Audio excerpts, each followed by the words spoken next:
오늘 함께 나눌 말씀의 제목은 우리는 사생자가 아닙니다. 다 같이 한번 따라 합시다. 우리는 사생자가 아닙니다. 오늘 말씀의 제목이 좀 심각하죠. 오늘 우리는 맥주 감사 주일로 지키고 있습니다. 맥자는 보리 맥자, 추자는 가을 추자입니다. 그러니까 맥주라는 뜻이 보리 가을이다 이런 뜻입니다. 근데 발음도 좀 이상하고 뜻도 좀 이상합니다. 여러분 오해하지 마십시오. 맥주 아닙니다. 맥추입니다. 맥추 감사주일은 어떤 뜻일까요? 여기서 추자는 가을 추자는 말보다는 결실한 추 이렇게 해석해야 됩니다. 열매 맺을 추. 그러니까 맥추절이란 보리를 결실해서 하나님께 감사드리는 절기가 맥추절입니다. 근데 우리나라는 따로 농사를 짓지 않기 때문에 맥추 감사주는 항상 어떤 의미로 드리고 있느냐 하면 지난 상반기 동안 인도하신 하나님의 은혜에 감사드립니다. 이런 뜻으로 하나님께 맥추 감사주일로 지키고 있는 겁니다. 그러므로 사랑하는 성도 여러분, 맥추 감사주일 예배를 드리면서 형식적이고 관례적인 감사가 아니라 하나님이 진정 기뻐 받아주시는 감사의 제사를 드리는 저와 여러분이 다 되시기를 주님의 이름으로 간절히 축원합니다. 그래서 저는 맥추 주일에 전할 감사 관련 말씀을 준비하던 중에 자꾸만 이 히브리서 12장 말씀이 떠올랐어요. 아니 감사에 대한 말씀을 전해야 되는데 자꾸만 이 12장 말씀이 떠올라서 주체할 수가 없는 겁니다. 그 중에서 이 8절 말씀이 강하게 떠오르는 겁니다. 바로 이 말씀이죠. 징계는 다 받는 것이거늘 너희에게 없으면 사생자요 친아들이 아니니라. 근데 저는 이 말씀이 얼마나 감사하게 저에게 다가왔는지 몰라요. 우리가 징계를 받는 것은 하나님께서 택하신 당신의 자녀들이기 때문에 징계를 받는다 하십니다. 하나님의 자녀이기 때문에 우리를 징계하신다는 겁니다. 근데 아무리 그래도 그렇지 계속 뭐가 걸리냐면 이 징계라는 단어가 걸려요. 왜 하필이면 징계라는 단어를 쓰셨을까? 좀 더 좋은 단어도 있을 텐데. 근데 징계란 말 우리가 조금 오해할 수 있는데 우리 번역에는 징계라고 표현되어 있지만 영어 성경에는 뭐라고 되어 있는지 아세요? 이게 discipline 이렇게 되어 있습니다. D-I-S-C-I-P-L-I-N-E. disciplin이 뭐죠? 훈련, 연단 이런 뜻입니다. 그러니까 여러분 징계라 그러면 조금 부정적으로 들리지만 이 말의 뜻은 훈련, 연단의 뜻이 있다는 겁니다. 그 의미를 안다면 하나님께서 나를 징계하신다는 의미를 밝히 깨달아 알 수 있습니다. 징계와 훈련은 엄연히 다릅니다. 여러분 여기서 말하는 징계는 벌이 아닙니다. 징계는 훈련이고 연단입니다. 도무지 견디기 힘든 고통을 통해서 날 위해 십자가에 달리신 예수님을 만나게 해주십니다. 도무지 견디기 힘든 고통을 통해서 날 구원하신 예수 그리스도 그분을 찾게 하십니다. 고통을 통해서 우리는 더욱더 믿음의 사람으로 강해지는 것입니다. 따라서 이 고통은 결단코 고통이 아니라 내 인생을 새롭게 하는 훈련인 줄 믿으시기 바랍니다. 욥기서 5장 17절은 말합니다. 볼지어다 하나님께 징계받는 자에게는 복이 있나니 그런즉 너는 전능자의 징계를 업신여기지 말지니라. 저는 이 말씀이 정말로 귀하게 다가옵니다. 볼지어다 하나님께 징계받는 자는 복이 있다. 누구한테 징계받는 자? 하나님께 징계받는 자. 하나님께 징계받는다면 그것은 복된 사람이라는 겁니다. 그런즉 너는 전능자의 징계를 업신여기지 말지니라. 그렇습니다, 여러분. 하나님께 받는 징계는 진정한 참된 복일진데 전능자의 징계를 업신여기지 마시고 하나님께서 징계하실 때 감사한 마음으로 받아들이는 저와 여러분 되시길 간절히 바랍니다. 그렇다면 하나님께 주신 복, 과연 어떤 복일까요? 저는 지금까지 설교하면서 하나님의 자녀는 하나님 당신께서 끝까지 책임져 주십니다. 그러니까 놀라운 축복이 예비된 줄 믿고서 하나님께 간절히 기도하십시다. 이런 메시지를 주로 전했습니다. 근데 오늘은 좀 다른 의미를 저에게 들려주시는 겁니다. 물론 하나님께서는 당신 자녀들 그냥 그대로 내버려 두지 않으십니다. 반드시 책임져 주십니다. 그런데 여러분, 그 결론이 이 땅에서 잘 되는 복은 아니라는 말입니다. 이 땅에서 잘 먹고 잘 사는 복은 아니라는 겁니다. 만약 그렇다면 세상적인 미신과 다를 바가 무엇이 있단 말입니까? 다른 사람들도, 다른 종교들도 다 복을 빕니다. 잘 살게 해달라고, 건강해 해달라고 다 복을 빕니다. 그렇다면 이것이 우리의 목적이라면 그것은 세상 종교와 다를 바가 무엇이 있단 말입니다. 세상 미신도 다 똑같습니다. 이번 한 주간 동안 저에게 하나님께서는 왜 당신 자녀들을 징계하실까? 징계하신 궁극적인 목적이 무엇일까? 이 생각을 자꾸만 하게 하셨어요. 하나님께서 묵상하던 저에게 성경에서 말하는 복의 의미를 다시금 깨닫게 해주셨습니다. 그렇다면 성경에서 말하는 복의 개념은 어떤 것일까요? 그 의미는 이렇습니다. 사람의 힘으로 못하는 초자연적인 능력이나 은혜가 복이다. 이렇게 말씀하십니다. 내 힘으로 못하는 하나님께서 베풀으신 능력, 하나님께서 베풀으신 은혜, 이것이 복이다 말하고 있는 겁니다. 다시 말해서 우리를 위해서 하나님께서 주길 원하시는 그것이 바로 성경적인 복입니다. 그렇다면 하나님께서는 우리에게 무엇을 주길 원하실까요? 하나님께서 진정 우리에게 주길 원하시는 그 복은 무엇일까요? 저와 여러분이 예수 믿고 구원받아서 영생 복락을 누리길 원하지 않으실까요? 영생의 기쁨과 감격을 맛보길 원하지 않으실까요? 이것이 진정 하나님께서 우리에게 주길 원하시는 참된 복인 줄 믿으시기 바랍니다. 그렇습니다. 진정 복받은 자는 저와 여러분처럼 하나님의 전적인 은혜로 죄와 사망에서 구원받아서 하나님의 자녀가 된 사람들입니다. 우리 모두 다 하나님의 자녀가 되었기에 하나님의 징계 또한 달게 받게 된 것입니다. 여러분, 이보다 더 큰 은혜, 이보다 더 큰 축복이 어디 있습니까? 우리는 당신의 손바닥에 새겨진 하나님의 자녀들이기에 끝까지 하나님께서 사랑해 주심으로 전능하신 하나님의 징계를 받는 영광을 누리게 된 줄 믿으시기 바랍니다. 그렇습니다, 여러분. 하나님께 징계를 받는 자는 진정 복받은 사람입니다.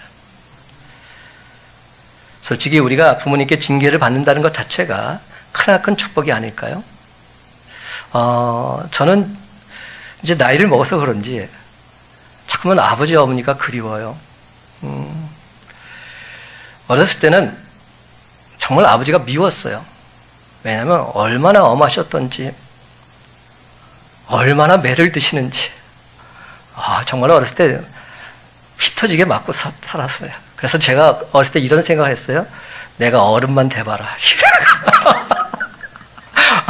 막 맞으면서 아버지한테 잘못했어요. 다시는 안 그럴게요. 막 눈물 흘리면서도 내가 어른만 돼봐라. 막 이러면서 그랬던 생각이 지금 납니다. 그런데 아버지께서 괜히 매를 드시는 것은 아니었잖아요. 가장 매를 드실 때는 거짓말했을 때, 그때는 용서가 없었어요. 거짓말 절대로 용납하지 않았어요. 근데 지금 그 아버지의 징계가 있었기에 지금 제가 있다. 저는 그렇게 생각합니다. 그리고 그 아버지의 징계가 지금 없는 이 순간 얼마나 공허한지 모릅니다. 우리가 부모님께 징계를 받는 것 오히려 축복이에요. 감사할 제목이에요. 부모님이 계시지 않으면 우리를 징계해 줄 사람도 없습니다. 고아나 객지에 나가서 혼자 사는 사람에게는 징계하고 야단치고 꾸지람을 해줄 사람조차 없는 것이죠. 오늘 본문 말씀은 심한 박해로 말미암아 낙심한 나머지 신앙조차 버리려고 하는 유대인 성도들에게 아버지와 아들의 비유를 통해서 권면하고 있는 말씀입니다. 육신의 아버지가 사랑하는 아들의 잘못된 점을 바로잡아서 훌륭한 인물을 만들고자 징계하고 채찍질하는 것처럼 하늘에 계신 아버지께서도 당신 자녀들의 잘못된 점을 바로잡아서 올바르게 이끌기 위해서 징계를 하신다는 겁니다. 그러면 여러분, 우리가 하나님께 징계를 받는다고 여겨질 때 전혀 낙심하지 마십시다. 끝까지 참고 인내하면서 하나님 말씀에 온전히 순종하십시다. 그래서 하나님께서 예배하신 놀란 은혜, 놀란 축복 다 받아 누리는 우리의 모습 되기를 간절히 바랍니다. 우리가 지나간 시간을 되돌아보면 하나님의 사랑과 축복을 받을 때도 물론 많이 있었지요. 반면에 하나님의 징계를 받을 때도 분명 있었습니다. 어떤 사람은 혹독한 질병으로 병상에서 고통을 받았습니다. 경제적인 어려움을 당해서 가난으로 고생하기도 했습니다. 생각지도 못했던 사고와 위험에 처해서 한마디로 멘붕에 빠진 상태도 있었습니다. 아니, 바로 지금 이 순간이 우리는 하나님의 징계를 받고 있는 순간인지도 모르겠습니다. 그러나 여러분, 하나님은 우리를 미워하셔서 심판하시려고 징계하시는 것이 아니라 우리를 너무나도 사랑하시기에 복 주시려고 징계하신다는 사실 명심하시기 바랍니다. 그렇습니다. 하나님께서 너무 사랑하는 친자식이니까 채찍도 때리시고 징계도 하시는 겁니다. 그렇습니다. 첫 번째로 하나님은 우리를 사랑하시기에 징계하십니다. 우리를 사랑하시기에. 5절 하반절과 6절 말씀 다 같이 함께 읽어보겠습니다. 내 아들아, 시작. 내 아들아, 주의 징계하심을 경히 여기지 말며 그에게 꾸지람을 받을 때에 낙심하지 말라. 주께서 그 사랑하시는 자를 징계하시고 그가 받아들이시는 아들마다 채찍질 하심이라 하였으니. 아멘. 여러분, 징계란 말 다시 한번 분명히 말씀드립니다. 헬라어로 파이데 아이스란 말인데요. 훈련시키다, 연단시키다는 말입니다. 하나님은 사랑하는 자녀이기 때문에 열심히 훈련시키십니다. 잘못할 때는 매도드십니다. 저와 여러분의 부모도 마찬가지 아닙니까? 진정 부모는 자기 자녀가 잘못했을 때 내 자식이 잘 되기를 바라는 것, 이것이 부모의 한결같은 마음입니다. 그런데 여러분, 부모가 자식을 징계할 때 자녀들이 대항을 한다든지 아니면 마음속으로 내 친부모가 아닐지도 모른다 이렇게 생각한다면 야단치는 부모의 마음 미워지고 말 것입니다. 부모라면 모든 축복과 유산을 물려주기 전에 자식을 훈련하고 연단시키는 것 어찌 보면 너무나도 당연한 것입니다. 그렇다면 여러분, 사랑하는 자식들이 징계와 책망 왜 받게 될까요? 분명한 이유가 있어요. 잘못된 길로 갔기 때문에, 잘못된 길로 들어섰기 때문에, 그래서 징계하고 그래서 책망하는 겁니다. 제약된 길에서 올바른 길로 돌이키고 부족한 것을 채우기 위해서 사랑의 매와 징계가 있는 것입니다. 7절과 8절 말씀 다 같이 함께 있습니다. 너희가 참음은 시작. 너희가 참음은 징계를 받기 위함이라. 하나님이 아들과 같이 너희를 대우하시나니 어찌 아버지가 징계하지 않는 아들이 있으리요. 징계는 다 받는 것이거늘 너희에게 없으면 사생자요 친아들이 아니니라. 아멘. 그렇다면 여러분, 우리가 하나님께 징계를 받을 때 어떻게 해야 할까요? 하나님께서 징계를 하시는 이유를 분명히 깨닫고서 하나님 말씀에 복종하면 되는 겁니다. 9절 말씀, 또 우리 육신의 아버지가 우리를 징계하여도 공경하였거든 하물며 모든 영의 아버지께 더욱 복종하며 살려하지 않겠느냐. 그렇습니다. 모든 부모들이 자녀가 잘되게 하기 위해서 징계도 하고 야단도 치고 매도 드는 것입니다. 여러분, 그렇다고 해서 가출을 한다든지 자녀가 되는 것 포기하시겠습니까? 자녀들은 부모들의 징계에 복종함이 마땅합니다. 하물며 모든 영의 아버지, 하늘과 땅을 창조하신 하나님 아버지께서 우리를 징계하시는데, 사랑의 채찍을 때리시는데 우리가 어떻게 복종하지 않을 수 있단 말입니까? 하나님께서 우리를 너무나도 사랑하시기에 우리가 잘못된 것을 그냥 두고 볼 수 없으시기에 매를 들어서라도 올바른 길로 인도하시고자 징계하고 계십니다. 그렇습니다. 하나님께서 얼마나 안타까우셨으면 사랑하는 자녀에게 매를 다 드셨겠습니까? 그러면 사랑하는 성도 여러분, 오늘 시간 나를 징계하시기까지 사랑하시는 하나님 아버지의 마음을 깨달아 아시기 바랍니다. 하나님 아버지께서 비록 나를 인생 채찍으로 때리신다 할지라도 그것이 바로 나를 세워주시기 위한 사랑의 매음을 깨닫고서 하나님 말씀에 온전히 준행하며 살아가는 저와 여러분 되시기를 주님의 이름으로 간절히 축원합니다. 두 번째로, 하나님은 우리의 거룩함을 위해서 징계하십니다. 제가 오늘 말씀을 준비하면서 이 부분이 가장 중요한 부분이라 생각이 드는데, 우리를 거룩한 자로 세워주시기 위해서 징계하신다는 거예요. 10절 말씀 다 같이 함께 있습니다. 10절입니다. 시작. 그들은 잠시 자기의 뜻대로 우리를 징계하였거니와 오직 하나님은 우리의 유익을 위하여 그의 거룩하심에 참여하게 하시느니라. 아멘. 여러분, 하나님께서 무엇을 위해 징계하신다고 하십니까? 우리의 유익을 위하여, 우리가 잘 되도록 도와주기 위해서 징계를 하신다고 하십니다. 우리에게 해가 되도록 하기 위해서 징계하시는 것이 아니란 말씀입니다. 그렇습니다. 하나님께서는 우리 한 사람 한 사람의 유익을 위해서 징계하십니다. 하지만 이보다 더 중요한 이유가 있습니다. 그 다음에 나오는 장면, 그것은 바로 우리의 거룩함을 위해서 징계하신다 말씀하십니다. 저와 여러분이 거룩한 주의 백성, 성도가 되도록 하기 위해서 징계하신다는 겁니다. 그의 거룩하심에 참여하게 하시느니라. 징계를 받음으로 더럽고 추하게 살던 사람이 깨끗하고 의롭게 되고, 세상적으로 살던 사람이 하나님과 동행하는 삶, 즉 거룩한 삶을 살 수 있도록 하시기 위해서 우리를 징계하신다는 겁니다. 사랑하는 여러분, 우리가 처음 하나님을 믿을 때 어떤 생각을 갖고 믿게 되었습니까? 하나님을 믿었으니까 이제부터는 항상 좋은 일만 생기고 모든 일이 잘 될 것이다, 이런 기대감을 갖고 믿지 않으셨습니까? 근데 실제로 어떻습니까? 예수 믿었더니 모든 일이 만사형통했습니까? 그렇지 않은 적이 더 많았죠. 실제로는 그렇지 않습니다. 하나님을 잘 믿는다는 사람조차도 어려운 일 닥치게 되어 있습니다. 그러다 보면 자기도 모르는 사이에 서서히 믿음이 무너지기 시작합니다. 하나님이 정말로 계시는 건가? 하나님이 정말로 계시다면 왜 나에게 이런 시련과 고통을 주시는 건가? 여러분, 많은 사람들이 하나님을 믿는 근거를 어디서 찾는지 아십니까? 내가 잘 돼야 돼요. 그러면 나는 하나님이 살아계시다 확신을 갖게 돼요. 하나님이 내게 복을 주시면 하나님 살아계십니다, 찬양하며 경배합니다.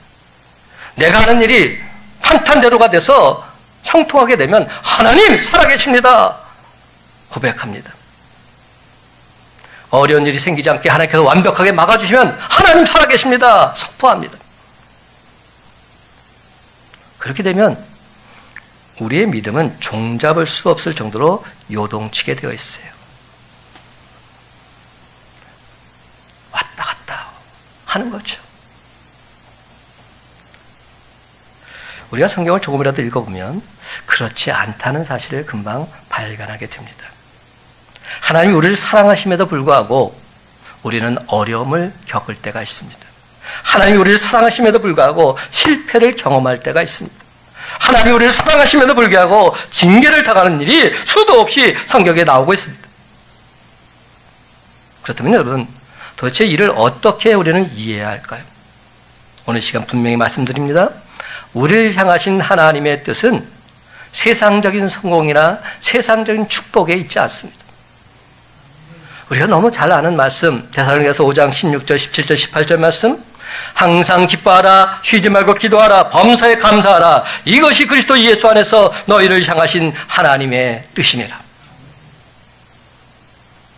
이 말씀 다시 한번 생각해 보십시다. 항상 기뻐하라, 쉬지 말고 기도하라, 범사에 감사하라. 이런 삶 살기 쉬워요? 여러분, 항상 기뻐하실 수 있습니까? 쉬지 말고 기도하며 살고 있습니까? 범사에 감사하는 삶을 살고 계십니까? 근데 이렇게 사는 것이 하나님께서 원하시는 거라는 겁니다. 하나님의 뜻이라고 말씀하십니다. 그렇다면 여러분, 항상 기뻐하라, 쉬지 말고 기도하라, 범사에 감사하라, 이것을 한마디로 정의를 내린다면 뭘까요? 그것은 거룩한 삶을 살아라. 네가 나의 자녀라면 너는 거룩한 자가 되어야 한다. 하나님께서 진짜 바라시는 것은 거룩한 백성이 되길 원하십니다. 거룩한 주의 자녀가 되어서 날마다의 삶 속에서 주님의 거룩하심을 선포하며 증가하며 살기를 원하고 계시는 겁니다. 그렇습니다. 하나님께서 우리를 징계하시는 목적은 우리의 거룩함이 있습니다. 그래서 하나님께서 징계를 하시는 거예요. 우리가 이것을 분명히 깨달아 알아야 왜 하나님께서 우리를 사랑하시면서도 징계하시는지 알게 되는 겁니다. 우리를 거룩한 자로 세워주시기 위해서. 하나님께서 우리에게 예수 그리스도를 보내주시고 십자가 보혈로 구원해 주신 것은 단순히 지금 모든 죄를 용서하시고 천국 가게 하시려는 것이 아닙니다. 하나님께서 진정 원하시는 것이 무엇일까요? 당신의 자녀답게 이제 우리 모두가 다 거룩하게 살게 하시려는 데 있습니다. 하나님께서는 저와 여러분이 거룩한 무리, 즉 진짜 성도가 되길 원하고 계십니다. 진짜가 되길 원하시는 겁니다. 우리가 탕자 비유 잘 알죠? 탕자 비유에서 우리가 어디서 자꾸만 놓치냐 하면 탕자가 다시금 아버지 품에 돌아온 것으로 모든 것이 끝나는 것처럼 그렇게 여깁니다. 물론 탕자가 자기 죄를 다 고백하고 내가 아버지께로 돌아가야지 하고 다시 돌아온 것 정말로 기쁜 일입니다. 근데 아버지가 진정 기뻐하신 게 뭘까요? 아들이 돌아온 것에 그칠까요? 아버지의 진정한 기쁨은 돌아온 아들이 정말로 아버지의 아들답게 살기를 원하고 계시지 않을까요? 저와 여러분이 예수 그리스도를 나의 구주로 믿고 구원받아서 하나님의 자녀가 되었다면 하나님의 자녀답게 살기를 원하고 있지 않을까요? 이것이 바로 거룩한 삶입니다. 그리고 우리는 돌아온 탕자에 머무르면 안 됩니다. 거룩한 삶을 살도록 애쓰고 힘써야 합니다. 그렇다면 여러분은 점점 더 거룩하게 변화되어 가고 계십니까? 한번 돌이켜 보십시다. 솔직히 예수 믿고 작년보다 3년 전, 아니 5년 전보다 나 자신이 변한 것이 1도 없는 것 같다고 여겨진다면 이는 죄 안 짓고 살기가 힘들어서 그런 것 아닙니다. 죄의 심각성에 대해서 여전히 깨닫지 못하고 있기 때문입니다. 4절 말씀입니다. 너희가 죄와 싸우되 아직 피 흘리기까지는 대항하지 아니하고. 여러분, 이 말씀의 의미가 뭘까요? 하나님의 자녀된 우리는 죄와 맞서서 싸우지요. 그렇죠. 죄와 싸워야 된다는 걸 알고 있습니다. 근데 아직까지도 죄와 피 터지게 싸우지는 않습니다. 목숨 걸고 싸우지는 않습니다. 죄와 타협하며 살아갑니다. 좋은 게 좋은 거야. 뭐 세상을 이렇게 힘들게 살 필요 있어? 다 좋게 좋게 서로 그렇게 살면 되는 거지. 아니요. 그것은 주님께서 원하시는 삶이 아닙니다. 이것이 바로 하나님 아버지의 안타까운 마음입니다.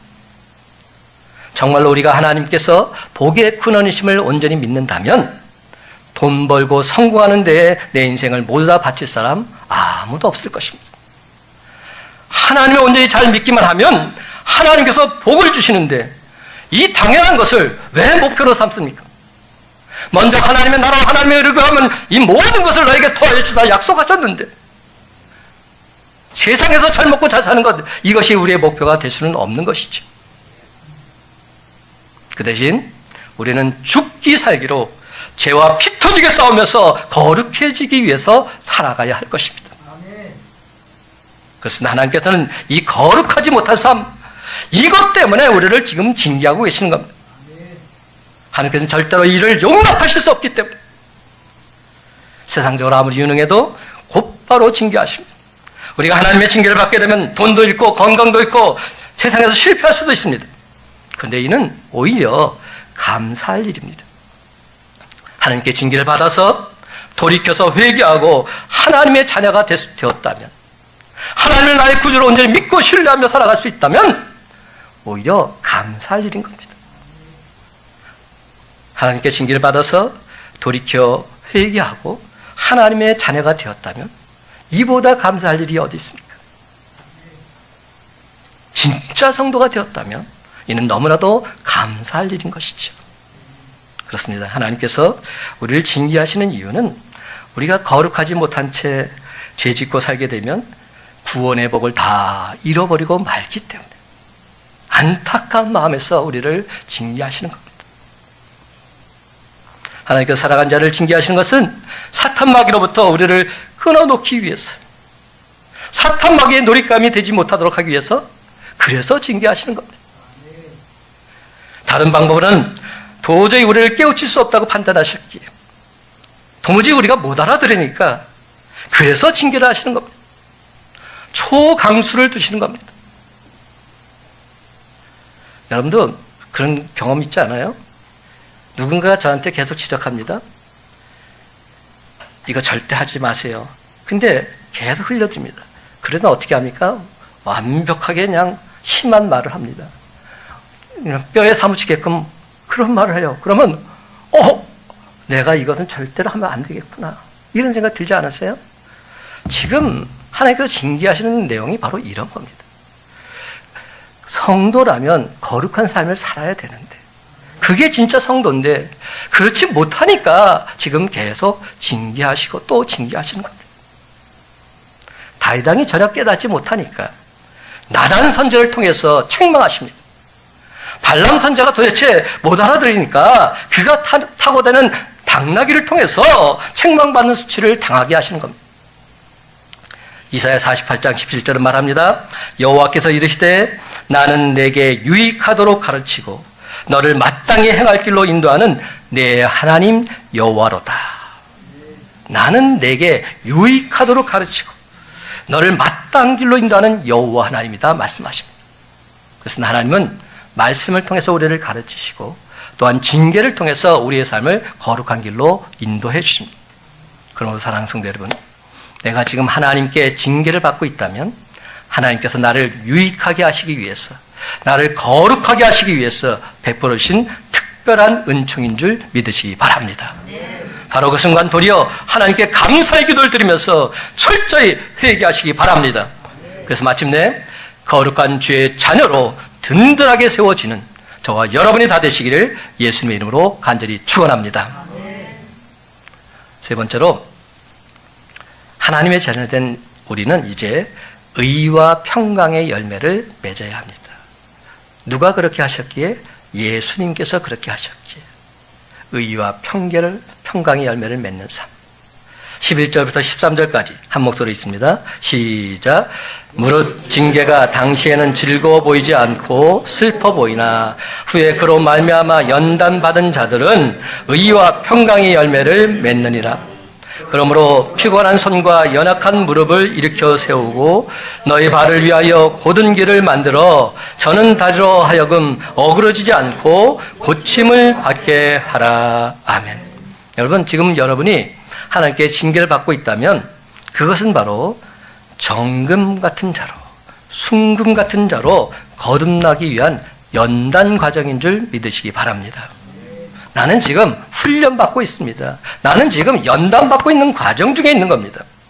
그 과정을 잘 참고 견디게 되면 반드시 의의 열매, 평강의 열매가 주렁주렁 맺히게 될 것입니다. 그렇습니다. 12절, 13절에 보면 그러므로 피곤한 손과 연약한 무릎을 일으켜 세우고 너희 발을 위하여 고른 길을 만들어 저는 달로 하여금 어그러지지 않고 고침을 받게 하라 말씀합니다. 이게 무슨 말입니까? 징계를 받을 때 우리가 어떻게 해야 하는지를 구체적으로 가르쳐주는 말씀입니다. 제일 먼저 해야 될 일이 뭐라고요? 첫 번째 해야 될 일은 피곤한 손, 연약한 무릎을 일으켜 세워라. 이렇게 말씀하고 있는 겁니다. 피곤한 손, 연약한 무릎을 일으켜 세워라. 우리가 징계를 당하면 당할수록 낙심해서 쓰러지지 말고 그러면 그럴수록 피곤한 손과 연약한 무릎을 일으켜 세워서 주님 앞에 간구하라는 겁니다. 기도하는 무릎을 세워나가라는 겁니다. 두 번째 우리가 해야 될 일은 곧은 길을 만들어야 한다 말합니다. 이게 참 중요한데요. 우리가 자꾸만 삐뚤게 나가기 때문에 그래서 징계가 나타나게 되는 겁니다. 똑바로 가라고. 좌로나 우로나 치우치지 말고 올바른 길로 가라고 징계하시는 겁니다. 곧은 길 참 중요합니다. 세 번째, 저는 달로 하여금 어그러지지 않고 고침을 받게 해야 합니다. 그렇습니다. 잘못되고 병든 다리를 온전히 고침받아야만 합니다. 그래야 바른 길로 가지요. 영육간에 병들어 있으면 하나님께서 징계를 통해서 우리를 다시금 세우고자 하시는 겁니다. 하나님께서는 징계는 다 받는 것이거늘 너희에게 징계가 없으면 사생자요 친아들이 아니다 분명히 말씀하십니다. 우리는 징계라는 훈련을 통해서 진짜 하나님의 자녀로 거듭나게 되는 것입니다. 이런 징계와 훈련이 없다면 우리는 그저 안일하게 살다가 느닷없이 인생의 마지막을 맞이하게 될런지도 모릅니다. 테레사 수녀의 방벽에는 그래도라는 시가 걸려 있었다고 합니다. 그래도. 훈련이 어떤 것인지 잘 말해주는 시인데요. 한번 잘 들어보십시오. 사람들은 때로 변덕스럽고 자기중심적이다. 그래도 사랑하라. 내가 친절하면 이기적이고 숨은 의도가 있다고 비난할 것이다. 그래도 친절을 베풀어라. 내가 정직하고 솔직하면 사람들은 너를 속일지도 모른다. 그래도 정직하고 솔직해라. 내가 오늘 행한 선을 사람들은 내일이면 다 잊어버릴 것이다. 그래도 선을 행하라. 정직하고 솔직하게 일을 하면 불이익을 당하거나 불리한 위치에 놓일 수도 있다. 그래도 정직하고 솔직해라. 세상 사람들은 약자 편을 드는 것이 좋다고 말하지만 결국은 강자만을 따른다. 그래도 소수의 약자들 위해서 투쟁하라. 필요한 사람에게 도움을 주고서도 공격을 받을 수 있다. 그래도 도움을 주라.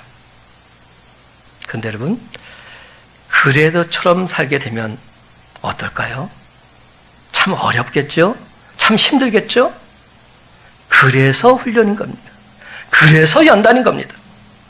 그래도처럼 살게 되면 예수님을 따라가는 훈련이 되지만 그래도가 없으면 예수님과 전혀 무관한 삶을 사는 것입니다. 여러분, 우리가 살다 보면 징계처럼 여기는 것이 있을 수 있습니다. 그 순간 징계라 생각하지 마시고 훈련이라 여기십시오. 도저히 넘기 힘든 커다란 장애물이 있으십니까? 비록 힘은 드시겠지만 잘 참고 견디시기 바랍니다. 분명히 그 장애물과 신음하노라면 이전에 깨닫지 못하던 하나님의 비밀을 발견하게 될 것입니다. 인생 저 밑바닥에 떨어졌다고 느끼십니까? 정말 어쩔 수 없는 인생을 불쌍히 여기시는 예수님 그분을 만날 절호의 기회가 될 것입니다. 하나님을 믿는 사람에게는 징계는 벌이 아닙니다. 징계는 훈련입니다. 징계는 연단입니다. 그럼 여러분, 징계를 받을 때 절대로 포기하지 마시기 바랍니다. 하나님께서는 우리가 사생자가 아니라 친자식들이기에 오늘도 또다시 우리에게 기회를 주고자 하시는 겁니다. 하나님 징계를 통해서라도 우리를 다시금 온전히 세우고자 하시는 겁니다. 그렇습니다. 우리 인생은 엑셀레이터를 밟듯이 늘 평안할 때만 있는 것 아닙니다. 브레이크를 밟듯이 멈춰설 때도 있습니다. 그대로 가게 되면 더 큰 위험이 올 것이기에 하나님께서 잠깐 멈춰서게 하시는 것입니다. 하늘과 땅을 창조하신 하나님께서 무엇인들 못하시겠습니까? 그러므로 어려움을 당하고 징계를 당할 때 도망가지 마시고 우리 주님께 더욱더 가까이 나아오시기 바랍니다. 잘못된 것은 제발 고쳐달라고, 끊을 것은 온전히 끊게 해달라고, 겸손하고 충성된 마음으로 늘 항상 말씀 가운데 살기를 소망한다고 기도하며 나아가시기 바랍니다. 여러분, 우리가 하나님 앞에 가까이 나아가서 말씀과 기도로 거룩해지게 되면, 진짜 성도가 되면 하나님께서는 세상 지혜가 아닌 당신의 지혜를 부어주셔서 그 어떤 난관도 넉넉히 헤쳐나갈 수 있도록 우리를 인도해 주실 줄로 믿습니다. 그리고 이제 우리는 하나님께서 징계하시는 본심을 깨달아 알아서 징계받을 때 오히려 그 징계를 담담히 받아들이면 되는 것입니다. 근데 여기서 분명한 사실, 하나님이 주는 징계 영원하지 않다는 겁니다. 영원토록 징계를 주신다면 우리가 감당할 수 없지요. 아니요. 영원하지 않으십니다. 그러할진데 그 징계 속에서 낙심하고 포기하는 사람, 그 징계가 저주가 되고 심판이 될 수밖에 없지만 그 징계 속에서 하나님께 더 가까이 나아가고 하나님의 사랑을 발견하는 사람, 그 징계가 감사할 이유가 되는 것입니다. 하나님 감사합니다.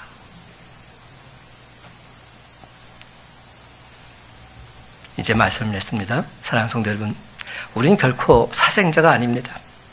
우리는 하나님 아버지께 당신 자녀로 택함 받은 친자식들입니다.